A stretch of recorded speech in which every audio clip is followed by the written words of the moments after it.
प्यारे दोस्तों, आज की कहानी सुधा नाम की एक लड़की की है। सुधा एक बहुत ही आलसी लड़की थी।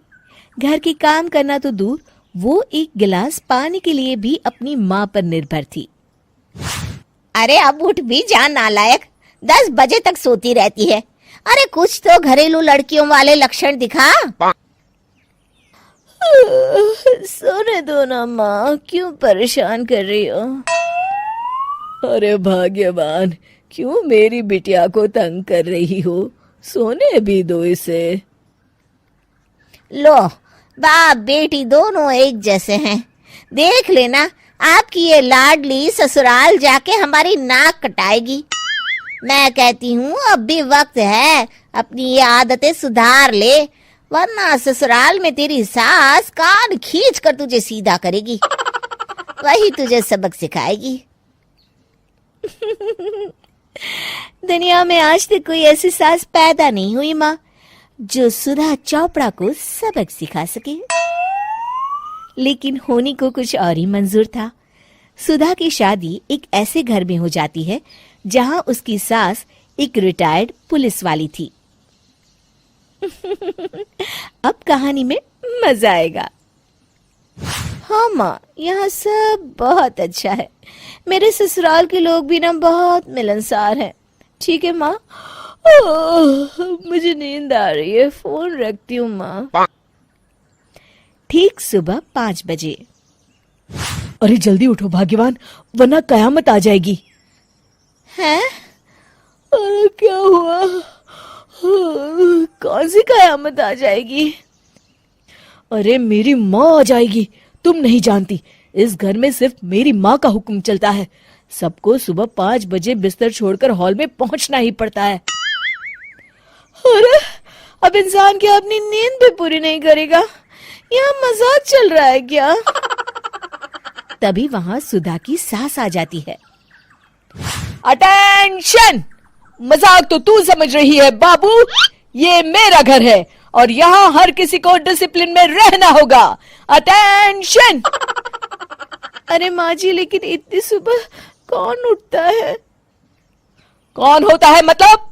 हम सभी उठते हैं, रोज उठते हैं, और अब से तुझे भी उठना पड़ेगा। आखिर मैं पुलिस वाली जो ठहरी। अटेंशन! अरे माँ जी, लेकिन अब तो आप रिटायर हो गई हो ना। तो क्या हुआ? शेर कितना भी बूढ़ा हो जाए, शिकार करना नहीं छोड़ता। उसी तरह हम पुलिस वाले रिटायर होने के बाद भी अपने अनुशासन में ही जीवन जीते हैं। चलो अब बेकार की बहस बंद करो और उठकर हॉल में चलो। अभी आधा घंटा तुम सबकी परेड चलेगी।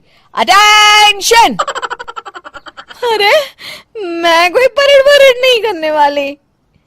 सुधा की सास अपनी बहू का ये बर्ताव देख झल्ला उठती है। गौर से देख, तू कहां और किसके सामने खड़ी है? यहां बात सिर्फ एक बार समझाई जाती है, बस। अटेंशन! इतना कहकर सुधा की सास चली जाती है। अपनी सास का ये रूप देखकर सुधा घबरा जाती है और जल्दी से उठकर बाहर चली जाती है।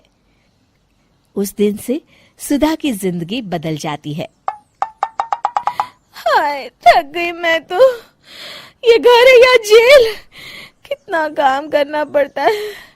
लाइए दीदी, 2 रोटियां और दीजिए, मुझे बड़ी भूख लगी है। ठहर जा बहू, ये तू क्या कर रही है? मैंने सबके खाने का हिसाब तय कर रखा है। तुम 4 रोटी से ज्यादा नहीं खा सकती और ये मिर्च मसाला भी नहीं चलेगा। मेरी बहुएं एकदम फिट होनी चाहिए। अटेंशन!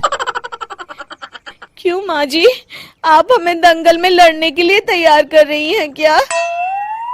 क्या कर रही हो सुधा? माँ जी को मजाक बिल्कुल पसंद नहीं है।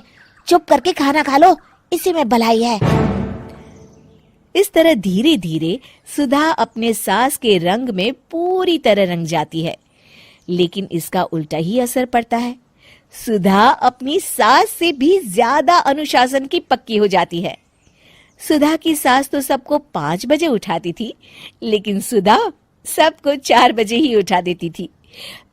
दूसरी तरफ सुधा की सास की उम्र भी हो चलती है।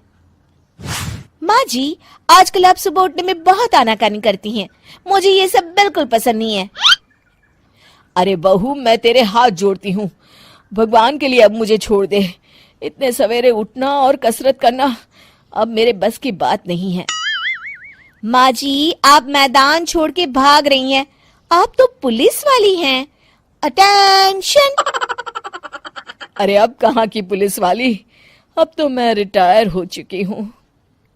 बस बहुत हो गया, अब तुम सब जैसे चाहे वैसे जिंदगी जियो और मुझे भी जीने दो। अपनी सास को गिड़गिड़ाते देख सुधा मन ही मन मुस्कुराती है। इस तरह उस दिन के बाद से सुधा के ससुराल वाले एक सामान्य जीवन जीने लगते हैं।